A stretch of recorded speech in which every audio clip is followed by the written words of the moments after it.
اور اس کے مسیح کے خلاف زمین کے بادشاہ صف آرائی کر کے اور حاکم آپس میں مشورہ کر کے کہتے ہیں، آؤ ہم ان کے بندھن توڑ ڈالیں اور ان کی رسیاں اپنے اوپر سے اتار پھینکیں۔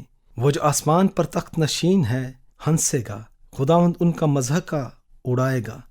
تب وہ اپنے غضب میں ان سے کلام کرے گا اور اپنے قہر شدید میں ان کو پریشان کر دے گا۔ میں تو اپنے بادشاہ کو اپنے کوہ مقدس سیون پر بٹھا چکا ہوں۔ میں اس فرمان کو بیان کروں گا، خداوند نے مجھ سے کہا، تو میرا بیٹا ہے، آج تو مجھ سے پیدا ہوا، مجھ سے مانگ اور میں قوموں کو تیری میراث کے لیے اور زمین کے انتہائی حصے تیری ملکیت کے لیے تجھے بخشوں گا۔ تو ان کو لوہے کے عصا سے توڑے گا، کمہار کے برتن کی طرح تو ان کو چکنا چور کر ڈالے گا۔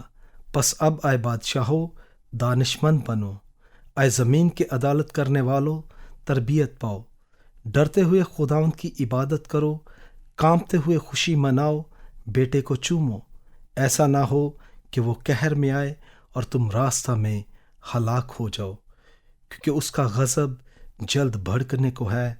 مبارک ہیں وہ سب جن کا توکل اس پر ہے۔ خداوند خدا نے دوسرے زبور میں جو وضاحت کی ہے، کیا آپ اسے سمجھے؟ یہ نہایت ضروری ہے۔ اس زبور میں خدا نے نجات دہندہ کے 3 خوبصورت نام بتائے ہیں اور بتایا ہے کہ یہ نجات دہندہ بنی آدم کو نجات دینے کی غرض سے دنیا میں آئے گا۔ کیا آپ نے یہ 3 نام سنے؟ وہ یہ ہیں: مسیح، بادشاہ اور بیٹا۔ آئیں دنیا کے اس نجات دہندہ کے ان تینوں ناموں پر غور کر کے سوچیں۔ سب سے پہلے ہم دیکھتے ہیں کہ خدا نے نجات دہندہ کے لیے مسیح کہا۔ مسیح لفظ کا مطلب ہے مسا کیا ہوا، چنا ہوا، مخصوص کیا ہوا، کسی خاص کام کے لیے جدا کیا ہوا۔ خدا مسیح نام لے کر بنی آدم کو یہ کہہ رہا تھا کہ آنے والے نجات دہندہ کو دنیا کا نجات دہندہ میں نے مقرر کیا اور اسے دنیا کا منصف بھی بنایا ہے۔ اس زبور کی پہلی 3 آیات میں خدا پیشین گوئی کرتا ہے کہ دنیا کا وہ نجات دہندہ جسے میں نے دنیا میں بھیجنا ہے وہ ہستی ہے جسے زیادہ تر بنی آدم قبول نہیں کریں گے بلکہ اسے رد کریں گے۔ ہم ان آیات کو دوبارہ دہرائیں گے۔ قومیں کس لیے طیش میں ہیں اور لوگ کیوں باطل خیال باندھتے ہیں؟ خداوند اور اس کے مسیح کے خلاف زمین کے بادشاہ صف آرائی کر کے اور حاکم آپس میں مشورہ کر کے کہتے ہیں، آؤ ہم ان کے بندھن توڑ ڈالیں اور ان کی رسیاں اپنے اوپر سے اتار پھینکیں۔ خدا نے جس مسیح کو دنیا میں بھیجا، دنیا کے لوگوں نے اسے قبول کیوں نہ کیا؟ انہوں نے اس کو رد کر دیا کیونکہ وہ پاک ذات اور بے عیب ہستی تھی۔ وہ گناہ سے مبرہ تھا اور خدا کا کلام بتاتا ہے کہ جو کوئی بدی کرتا ہے وہ نور سے دشمنی رکھتا ہے اور نور کے پاس نہیں آتا، ایسا نہ ہو کہ اس کے کاموں پر ملامت کی جائے۔ پس خدا نے ان آیات میں پیش گوئی کر کے کہہ دیا کہ یہودی اور دنیا کی دوسری قومیں اس مقدس ہستی کو صفحہ ہستی سے مٹانے کی کوشش کریں گی جسے خدا نے دنیا کا نجات دہندہ اور منصف مقرر کیا ہے۔ لیکن خدا کو سب معلوم تھا کہ وہ مکار لوگ اس کے ساتھ کیسا سلوک کریں گے۔ خدا کا ارادہ یہ تھا کہ وہ بدکاروں کے برے منصوبوں کو استعمال کرتے ہوئے دنیا کے گنہگاروں کی نجات کے راست منصوبے کو پورا کریں۔ اس لیے ہم اس زبور میں دیکھتے ہیں کہ وہ جو آسمان پر تخت نشین ہے ہنسے گا، خداوند ان کا مضحکہ اڑائے گا۔ تو خدا نے نجات دہندہ کو اس زبور میں جو پہلا نام دیا ہے وہ مسیح ہے۔ آپ یہ جاننے میں دلچسپی محسوس کریں گے کہ عبرانی لفظ مسایا یونانی لفظ کرائسٹ کے ہم معنی ہے۔ ان دونوں لفظوں کا مطلب چنا ہوا، مقرر کیا ہوا یا برگزیدہ ہے، یعنی وہ شخص جسے خدا نے چنا ہے۔ دوسرا نام بادشاہ ہے۔ مسیح بادشاہ بھی ہے۔ اس نام کے ذریعے خدا چاہتا ہے کہ ہر کوئی جان لے کہ مسیح آخر میں دنیا کا انصاف کرے گا اور ہمیشہ تک حکمران ہوگا۔ بے شک بہت سے لوگ اسے رد کر چکے ہوں گے۔ عدالت کے اس عظیم دن کو ہر کوئی اس کے حضور سر جھکائے ہوئے سجدے میں گر جائے گا۔ کیونکہ وہ ایسی ہستی ہے جسے خدا نے بادشاہوں کا بادشاہ اور خداوندوں کا خدا بنایا ہے۔ آخرکار مسیح یا تو آپ کا نجات دہندہ ہوگا یا پھر منصف، کیونکہ کوئی اس کی بادشاہی پسند کرے یا نہ کرے، وہ ایسا بادشاہ ہے جسے خدا نے چنا ہے کہ وہ ابد تک بادشاہی کرے۔ اس زبور میں ہم مسیح کو دیا گیا ایک اور نام دیکھتے ہیں۔ یہ وہ نام ہے جس پر بڑی اچھی طرح غور کرنے کی ضرورت ہے، اور یہ نام بیٹا ہے۔ اس نام کا مطلب بیان کرنے سے پہلے شاید ہمیں یاد ہوگا کہ داؤد نے زبور کی کتاب میں جو کچھ لکھا وہ اس حکمت اور دانائی سے لکھا جو خدا نے اس کو عنایت کی تھی، یعنی اس نے یہ سب کچھ الہام سے لکھا۔ ہمیں یہ بھی یاد ہونا چاہیے کہ خدا کے کلام کی بعض باتیں ایسی ہیں جن کو انسانی عقل سے سمجھنا مشکل بلکہ ناممکن ہے، مگر اس کا مطلب یہ نہیں کہ یہ مشکل ان کے سچے ہونے میں رکاوٹ کا باعث بنتی ہے۔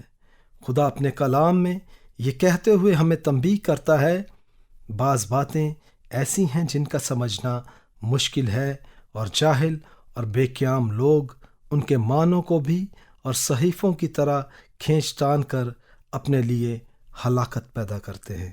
جہالت بڑی خطرناک شے ہے، خاص کر مسیح کو جاننے کی بابت، جسے خدا نے چنا ہے تاکہ وہ بنی آدم کو ابدی ہلاکت سے بچائے۔ ولوف کی کہاوت اسے اچھی طرح واضح کر دیتی ہے، جاننے سے پہلے جہالت آپ کو مار ڈالے گی۔ آئیں اس خیال کو ذہن میں رکھتے ہوئے تیسرے نام کے بارے میں جو خدا نے خود مسیح کو دیا سوچیں اور غور کریں۔ اب زبور 2 کی 7ویں آیت کو دیکھیں کہ مسیح کا فرمان ہے کہ میں اس فرمان کا بیان کروں گا، خداوند نے مجھ سے کہا تو میرا بیٹا ہے، آج تو مجھ سے پیدا ہوا۔ خداوند نے مسیح سے جو کہا کیا آپ نے اسے سنا؟ اس نے کہا تو میرا بیٹا ہے، آج تو مجھ سے پیدا ہوا۔ کیا آپ کو معلوم ہے کہ خدا نے مسیح کو اپنا بیٹا کیوں کہا؟ کیا آپ اس نام کا مطلب جانتے ہیں؟ مجھے امید ہے کہ آپ سب اس نام کا مطلب نہیں جانتے ہوں گے۔ اس کا مطلب یہ نہیں کہ خدا کو بیٹا پیدا کرنے کے لیے بیوی کی ضرورت تھی، نہیں، بالکل نہیں۔ ایسی سوچ حماقت کی سوچ ہے۔ خدا روح ہے اور وہ بیٹا اس طرح پیدا نہیں کرتا جس طرح کے انسان پیدا کرتا ہے۔ تو پھر خدا نے مسیح کو کیوں کہا کہ تو میرا بیٹا ہے؟ ہم خدا کے شکر گزار ہیں کیونکہ اس نے خود اس کی وجہ ہمیں بتا دی۔ اس مضمون پر لمبی بحث کرنے کے لیے ہمارے پاس وقت نہیں۔ ہم کلام مقدس میں سے یہ 3 وجوہات ثابت کریں گے کہ خدا نے مسیح کو اپنا بیٹا کیوں کہا۔ نمبر 1، آپ کو پتہ ہونا چاہیے کہ خدا نے مسیح کو اپنا بیٹا کہا کیونکہ وہ آسمان سے نیچے آیا، یعنی آسمان سے اترا۔ ہر شخص جو نبیوں کے صحیفوں پر ایمان رکھتا ہے وہ جانتا ہے کہ مسیح کسی انسان سے یعنی مرد سے پیدا نہیں ہوا بلکہ خدا سے نکلا ہے۔ آپ جانتے ہیں کہ مسیح کا کوئی جسمانی باپ نہ تھا۔ زمینی وجود کے لحاظ سے اس کا تعلق داؤد کی نسل سے تھا، کیونکہ مسیح ایک کنواری عورت سے پیدا ہوا تھا اور اس کنواری کا تعلق داؤد بادشاہ کے گھرانے سے تھا۔ لیکن اس کے باپ کا تعلق دیکھیں تو مسیح منفرد طور پر خدا کی روح سے تھا۔ اسی وجہ سے خدا نے اسے کہا تو میرا بیٹا ہے، آج ہی تو مجھ سے پیدا ہوا۔ نمبر 2، خدا نے مسیح کو اپنا بیٹا کہا کیونکہ خدا کا کلام فرماتا ہے کہ خدا اور مسیح دونوں ایک ہی پاک ذات ہے، ایک ہی جوہر ہے، جیسا باپ ویسا بیٹا۔ وعدہ کیے ہوئے نجات دہندہ کا اسی طرح پاک اور بے عیب ہونا ضروری تھا جس طرح خدا پاک اور بے عیب ہے۔ ہم اس کی تفصیل میں آج زیادہ آگے نہیں جائیں گے، لیکن جب انجیل مقدس کے مطالعہ پر آئیں گے تو دیکھیں گے کہ مسیح آدم کی اولاد کی مانند نہیں جن کے اندر گناہ کا بیج پڑا ہوا ہے۔ ہم نے دیکھا کہ بڑے بڑے عظیم نبیوں سے خطائیں ہوئیں تو بھی مسیح نے کبھی کوئی گناہ نہ کیا۔ اس نے ہر وقت خدا کی مرضی کو پورا کیا۔ یہ ضروری تھا کہ مسیح بے عیب اور لا خطا ہوتا، تب ہی وہ دنیا میں آ کر گناہ گاروں کو گناہوں سے بچا سکتا تھا۔ جو شخص خود مقروض ہو